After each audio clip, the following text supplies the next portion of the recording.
It's hard to say whether Michael Rubin was born to run a business, but he sure didn't waste time getting to it. At age 10, he led a small snow shoveling operation. By 18, he owned 5 ski shops. A couple of decades later, Rubin sold an e-commerce company to eBay for $2.4 billion. Now Rubin is part owner of the Philadelphia 76ers and CEO of Fnatic, a holding company that boasts the sports merchandise business Fnatic, the e-commerce site Rulala, and the delivery service ShopRunner. He's here to tell us why some companies thrive as others fail, and how to tell the difference.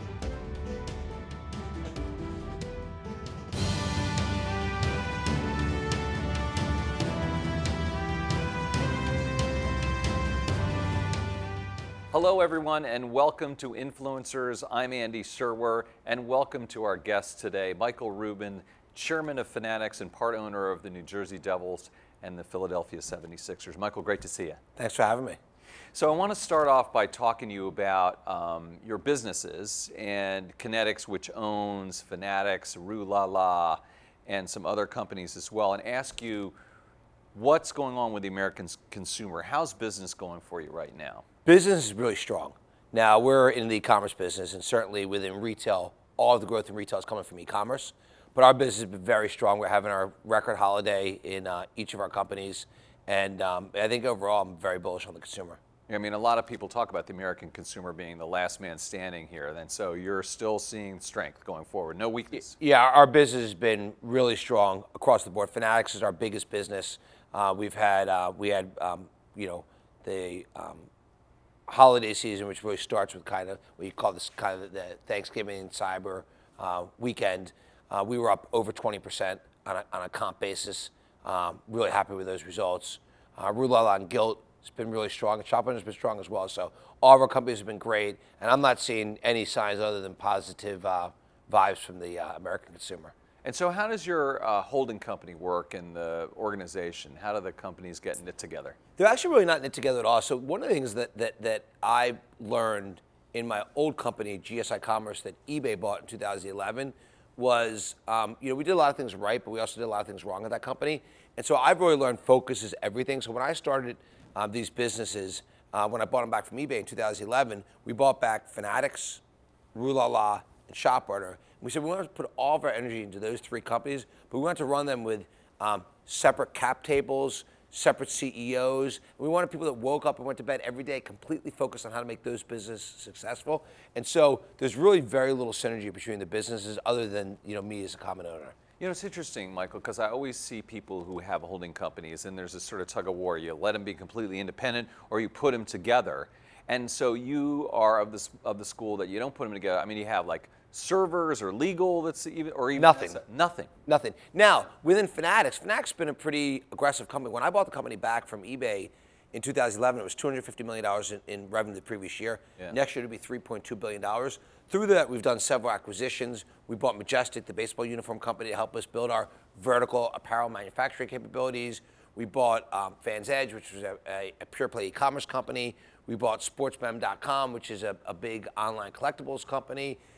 So those businesses have tons of synergy because it's one company. But the thought of having the CEO of Fnatic, who wakes up and goes to bed every day thinking about how to grow the licensed sports industry, worried about what to do with Rulala and Gilt that's in the fashion off-price business, there's no synergy. Right. Hey, let me ask you about Amazon, which you compete against. This small company in Seattle. Small company in Seattle. Yeah, I've heard of them. Bald-headed guy runs that. See, he's in better shape than me, so I got nothing. Right, he sure is. He's ripped these days, right? So, okay, is it too big? Should it be broken up? What should the government do about Amazon, Michael? Yeah, look, I'm an entrepreneur. I always believe in building companies. I think what Amazon's built is amazing.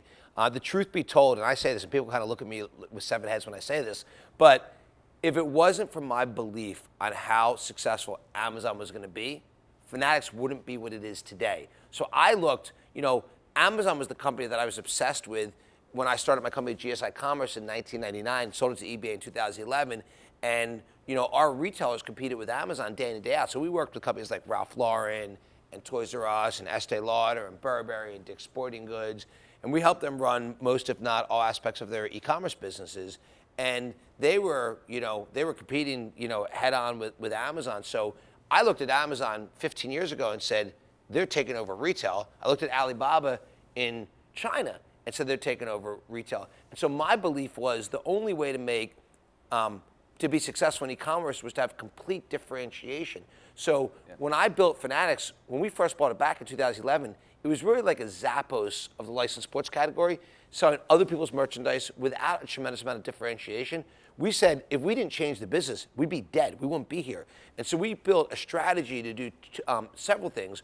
One was to basically build the largest, what we call v-commerce company in e-commerce, vertical commerce, where we design, develop, and sell directly to the consumer most of what we sell. And so that verticality gives a better assortment to the fan, and it also gives a better experience, and everyone benefits from it. And so that differentiation is what's made Fanatics so successful. So more than half of what we sell are our own products, and the half that we don't design, develop, and manufacture ourselves, we have exclusivity where you don't find it in other pure play online marketplaces. So going back to Amazon, it's been my obsession and belief at how great of a company that they are that has really fueled Fanatics' success and differentiation from Amazon. To your original question, which I didn't answer, do I think it should be broken up? I don't. I believe in building great companies. I've got huge respect for Amazon. I've got huge respect for Alibaba, and I think they give a great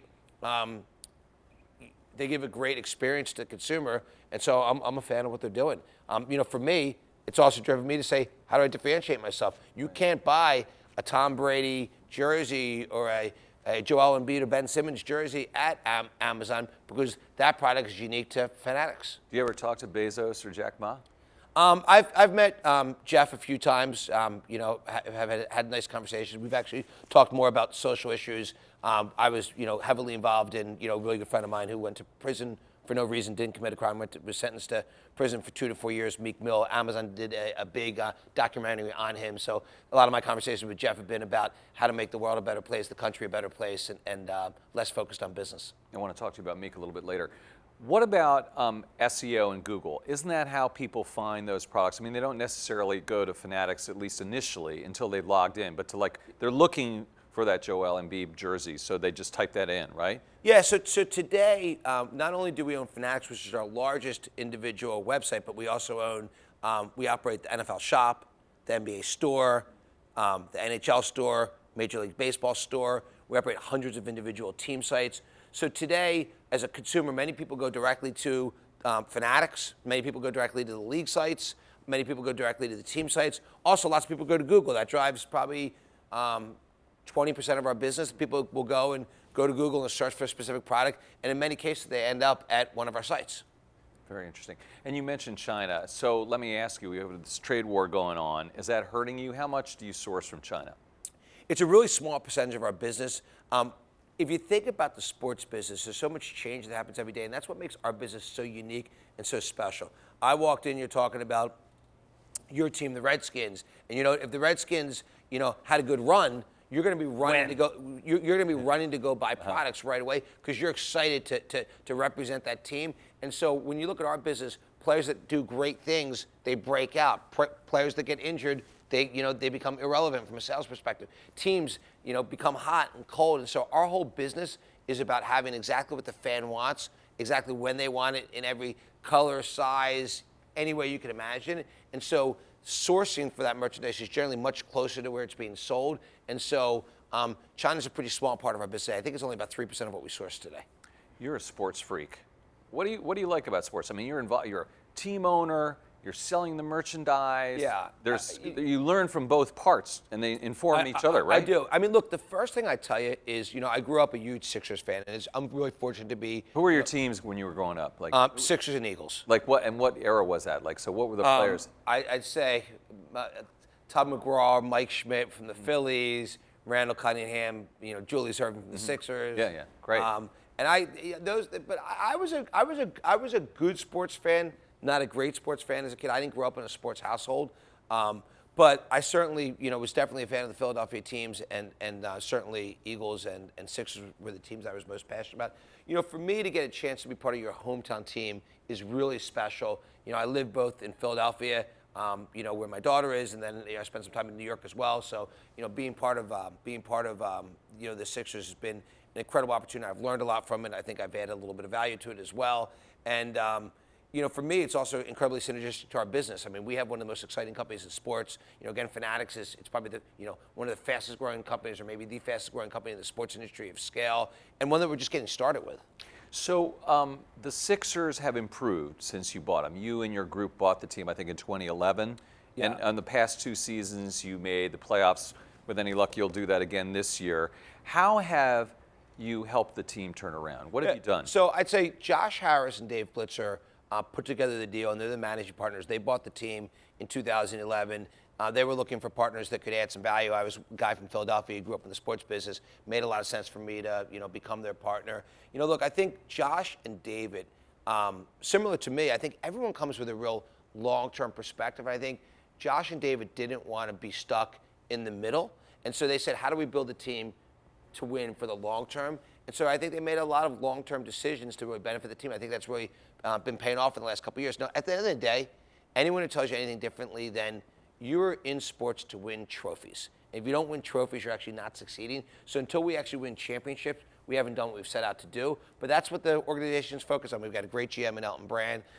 We've got great ownership group, and we're focused on doing one thing, which is winning championships. I mean, did it surprise you that you really did go down to a very low point before you started to turn it around? Did that scare you and surprise you? It didn't at all. I'm a person who believes very much in thinking decades at a time. So when I think about my business, I'm not thinking about what to do this quarter or what to do this year. I'm thinking about Fanatics and what are the chess moves I'm doing for 10 years from now, 20 years from now, to position ourselves to be one of the most successful companies in e-commerce in the world long term. And so when you do that, you have some dark days along the way, and sometimes people don't understand what you're doing. And it's no different in sports, and it's no different in whatever you do. You have to think long term, and you have to be able to accept some of the near-term pain that you get in making long-term decisions. Look, I think everyone wishes they could have runs like the Warriors have had or the Patriots have had, and those are great organizations that we all respect, and certainly everyone knows how close I am with the Kraft family. But no one's been more successful than winning 6 Super Bowls and been in 10 Super Bowls since they bought the team 24 years ago. But that's not normal. Yeah. And so for us to have gone through some near-term pain to better position ourselves for the long term is the same thing that I've done with each of my companies. Does the Sixers do they have enough to win right now? I mean, Barkley was calling you out a little bit the other day, right? Saying no. Yeah, look, I think we've got a really competitive team. I think we've got, I think we're a championship contender, and I think we won't be satisfied. I can tell you, Josh and David and Elton and myself and anybody else, we won't be satisfied until we win championships.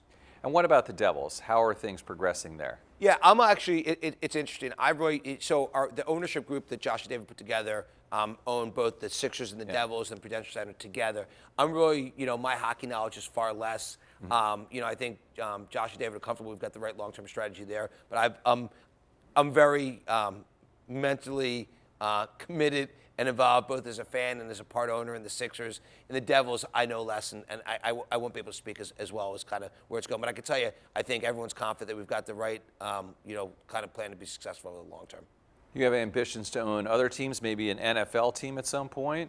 And would it be with the same group or out on your own, or what do you think? Yeah, so I think, look, it's no secret that I was unsuccessful in trying to buy the Panthers in the beginning of 2018.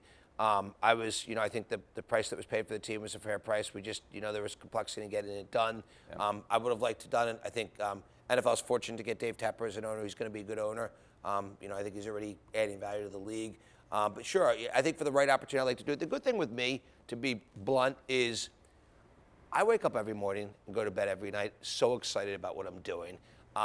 Fanatics is a company that's, it's a $3.2 billion startup. It's growing incredibly quickly.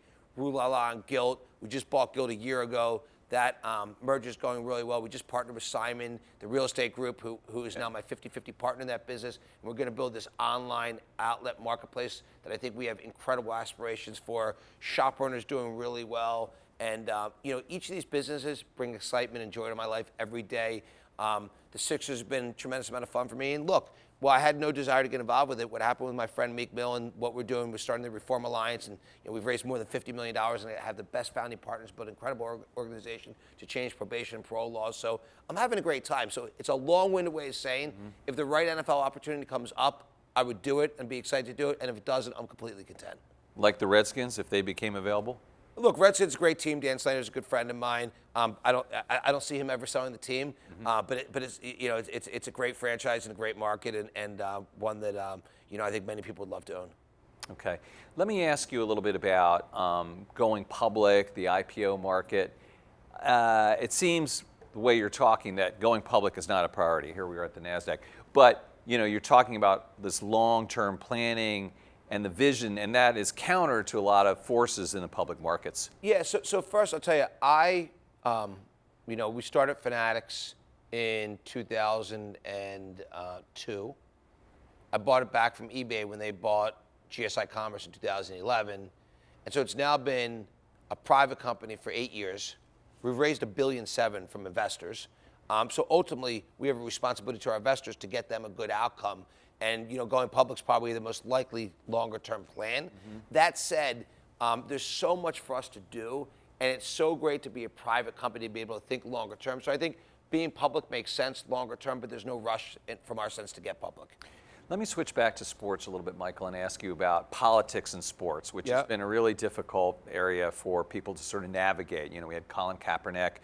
The NBA sort of avoided a lot of that, but is there pressure on players to take a political stand and for owners as well, and how do you navigate that? So I think there's no pressure on players to take a political stand, but I think certainly in the NBA there's an encouragement of players to stand up for what they believe in. And so I think that's a great thing, and I think players have incredible platforms today that weren't available 10 years ago. When I think today, when I look at Joel Embiid or Ben Simmons' social media, and I look at LeBron James' social media, or I look at Odell Beckham's social media. They have this incredible platform. When they have a message they want to get out there, it's very easy for them to get it out there. And even myself, who's only been on Instagram for 18 months, I've got a good platform for getting out messages that are important to myself. And so I think, one, there's a platform to communicate what you want to communicate. And two, certainly in the NBA, there's an encouragement of players to speak out for things that are important to them. It's not speaking out about something that's not important to you or something that you don't understand. It's if you have something you care about, then we have your back. Go out and speak on the issue. And so that's been the mentality of, I think, players in general, certainly in the NBA.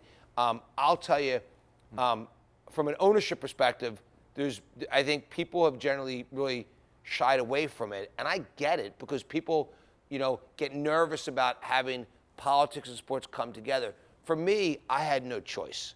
You had one of my closest friends who I watched get sent to prison for 2 to 4 years when he didn't commit a crime, against the recommendation of the district attorney and probation officer, said, no, this shouldn't happen. And the judge still sent him to jail for 2 to 4 years. So if this wasn't a close friend of mine, I would have never got involved. But because it was such a good friend of mine, who I'd been living through this legal situation with him, for leading up to this trial, for me, I didn't get involved on behalf of the Sixers. I got involved as an individual who just said, I've got no choice. He's like a brother to me. I've got to help him, because if I don't, he's going to rot away in jail for 2 to 4 years. So the Sixers and the NBA got pulled into it, and they were super supportive, which was great. But I do think, just I guess reflecting back now 2 years later, I will say honestly that as a part owner in the Sixers and as a partner in sports or an owner in sports overall, I actually encourage other owners, if you have something you really believe in that you're truly passionate about, you should take a stand for it. But it's got to be something that's really authentic. Right. I didn't care about anything before. It was like, this was one of my really good friends. I had no choice. What if the Sixers win the championship? Would you encourage them to go to the White House? I would want the players to choose. I mean, to me, that's an individual choice. I think that's a team choice. That's what I would say. And first of all, it wouldn't be my choice. It would be, certainly, I think, first of all, again, Josh Harris and Dave Blitzer, they're the managing partners of the team. I think they'd weigh in with Elton Brand, the GM. But I think in general, if I owned a sports team, no matter what team it was, and someone asked me, hey, you won the championship, would you go to the White House? I'd say, hey, guys, you won the championship. You decide what you want to do. And I want to support the team to do whatever they want to do. And finally, one last thing here. What about Daryl Morey? Was that okay what he did? Did the NBA respond correctly? Yeah, so here's what I'd say to you. The one thing I've learned, and this is really important, people ask me questions about China all the time. I'm going to be completely blunt with you. I don't understand the issues well enough to have an opinion. And here's what I can tell you. On criminal justice reform, I can tell you everything about it. I've learned so much in the past 2 years. I probably spent a third of the last 2 years between helping together with Jay-Z and Rock Nation to get Meek Mill out of prison for the first 6 months, and then the next 18 months about how to start the Reform Alliance, get all these partners involved, all our focus on probation and parole reform, changing laws, first in Pennsylvania that we're doing right now. So I consider myself to be pretty experienced in that area. I'll speak on something when I'm experienced. If I'm not experienced on something, I've got nothing to say. And so, that's the case with everything, not just a hairy situation like China. So, what I can tell you is I won't speak on something if I don't get it, and I don't understand that. I don't understand those issues well enough. So what are you and Meek Mill doing right now exactly then? Yeah, so when Meek was in prison, the first 3 months were completely focused on how do we get him out of prison. Once, and by the way, Meek was sent to prison for 4 months. I'm sorry, Meek was sent to prison 4 different times for never committing a crime. This is a guy when he was 19 years old, was charged with pointing a gun at multiple police officers. Now what Meek used to always say to me, he said it to me 100 times, Michael, if I pointed a gun at multiple police officers, I wouldn't be here. That's called suicide. Their job would be to shoot me, okay? So I never pointed a gun at multiple police officers. He told me that 100 times from when I first met him. That said, after that original charge, he went to prison for about a year. There were 4 different times he went to prison when he never committed a crime. One time he used a water pistol in a music video, and they said it was inappropriate to send him to jail for 90 days. Okay? Another time he popped a wheelie on a motorcycle and got sent to prison for 2 to 4 years, even though there were no charges in the case by the judge. And so once it was proven, and by the way, the part I didn't tell you is that we hired many investigators. The investigators went to the police who originally charged him, and the first cop we interviewed said, oh no, he never pointed the gun, the whole thing's a lie, signed an affidavit. And we still took another 3 months to get him out of prison after that. And so I realized that this was not something that was isolated to Meek. The system was fundamentally broken. And so originally we thought it was just a bad judge, and we had to figure out how to, get Meek out of this situation with the bad judge. We realized the whole system was broken, and the bad judge was just a symptom of the broken system. And so as soon as Meek got out, we said we're going to start this criminal justice organization. We raised over $50 million.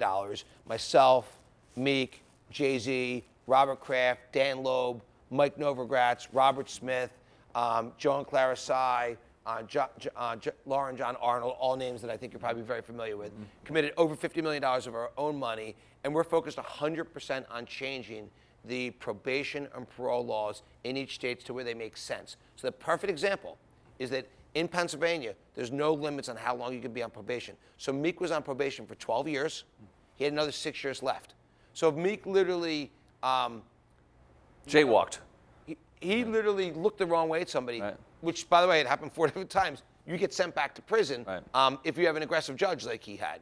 And so we're working on changing the law so the judge couldn't do what they have done. And actually, people talk about how bad this judge is. And by the way, she was god-awful. But she's actually provided the inspiration to Meek and to me to start the Reform Alliance and to go change the laws that are going to benefit millions of people directly and tens of millions of people indirectly. And our criminal justice system is fundamentally, it couldn't be more broken. It's an issue at a state-by-state basis. 90% of people in prison and jail are on a state basis. We have 5 times the rate of incarceration of the rest of the world, and 25% of the people that go to prison each year go for technical violations. They didn't commit a crime. I didn't believe you could go to prison when you didn't commit a crime. You probably see my passion coming out right now on this issue, and that's why I'm comfortable to talk to you about it. You asked me about China. I'm like, I don't understand the issue, so I don't want to talk to you about it. All right, so you're passionate about this. You're a wealthy guy putting your time and money to good use, but people like AOC and Bernie want to tax you and increase taxes and tax billionaires till they're not billionaires anymore. Yeah. What do you think about that? I think it would have the exact opposite effect of what you want to happen. And I'm not saying that because I'm a successful guy. I'm saying that because, to me, what makes America great is this is the true land for the entrepreneur. You can come here and you can build your business, and a guy like me, who, by the way, has almost gone bankrupt several times in my life, you can do anything in America. You have this great opportunity. And I love that it fosters innovation and entrepreneurialism. If you start saying to people, hey, I'm going to take part of your company every year, because the way he and Elizabeth Warren have talked about this net worth tax. As I understand it, is if you're a private company, we're just going to take shares in your company each year. So you're saying, hey, it may take you 20 years to build a company, but we're going to take 3% of it or 5% every year. By the time you monetize your company, you might not own any shares of it anymore. So to me, I think the effect of having a net worth tax would take people that are starting companies and say, I'm not going to start them in America, I'm going to go somewhere else because it's such a negative impact. What I do think has to happen is, I was someone who always helped other, people came to me always, hey, Michael, I need help with this. And I help hundreds of organizations each year, but I wasn't truly passionate about it. Then something happened to a good friend of mine. I became incredibly passionate about criminal justice reform. I think there does need to be pressure on people that win in business to give back to the community, not just in money, because giving money is easy if you have it, but giving your time. Right. I'm probably spending a quarter to a third of my time on criminal justice reform because I've become that passionate about it. And I can tell you that a little bit of money and some good energy, I think we can get great results on criminal justice reform. So if entrepreneurs and really wealthy people put both their money and their time into fixing issues, I think we'd have much better results than if the government tried to fix the same issues. But I'm definitely very negative on the aspect of what would happen if there was a net worth tax, because I think what would happen is people won't start businesses here anymore. I wouldn't. If someone came to me and said, hey, I'm going to start a brand new company, as a private company, I'm going to have to give a percentage of that private company away every year, and I may not monetize it by the time I've lost all of my shares, why would you do it here? You do it at a different place. All right, we're going to leave it there. Michael Rubin, thanks so much for your time. It's my pleasure. You've been watching Influencers. I'm Andy Serwer. We'll see you next time.